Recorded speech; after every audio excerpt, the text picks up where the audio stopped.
আসসালামু আলাইকুম ভাই। সোহাগ ভাইয়ের উদ্দেশ্য কিছু কথা বলি।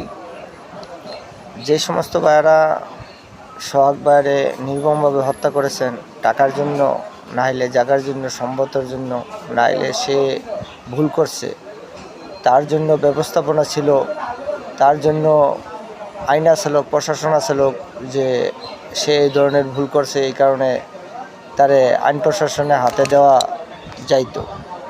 কিন্তু তারে নির্মমভাবে হত্যা করলেন, পাথর নিক্ষেপ করে গুলি করে মারতে পারতেন বা অন্যান্যভাবে মারতে পারতেন, তারে পাথর দিয়ে মারলেন। এটা কোন আইনে, মুসলমানের কোন শাস্ত্রে আছে মানুষকে এমনি নির্মমভাবে হত্যা করেন? কারো আপনার ভাই, কারো আপনার বোন যদি অন্য কেউ হইতো, তাইলে কি পারতেন আপনারা এরকমভাবে করতে?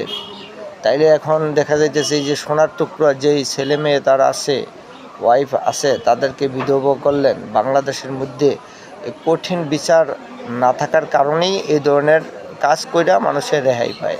ঠিক আছে, যারা মানুষকে নির্মমভাবে হত্যা করে, তা ওই জায়গায় যেই কয়জন মানুষ শেয়ার থাকে প্রত্যেকের ফাঁসি দেওয়া উচিত আমার বিচারে কয়। তারপরে বাকিরা জানি না কি আসে এই বিষয়ে, কিন্তু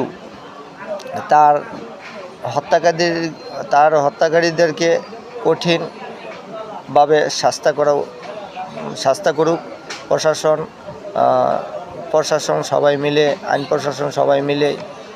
বাংলাদেশের যত কার্যকলাপ বিচারপতি আছে সবার কাছে দৃষ্টি আকর্ষণ করে বলছি, তাদেরকে ভালোভাবে বিচারের আওতায় নিয়ে বিচার করে দেবে। ঠিক আছে, যাতে বাংলাদেশে এরকম নির্মমভাবে কোনো মানুষ হত্যা না হয়। একজন মারলে 10 জনের ফাঁসি, ফ্যামিলি সহ ফাঁসি।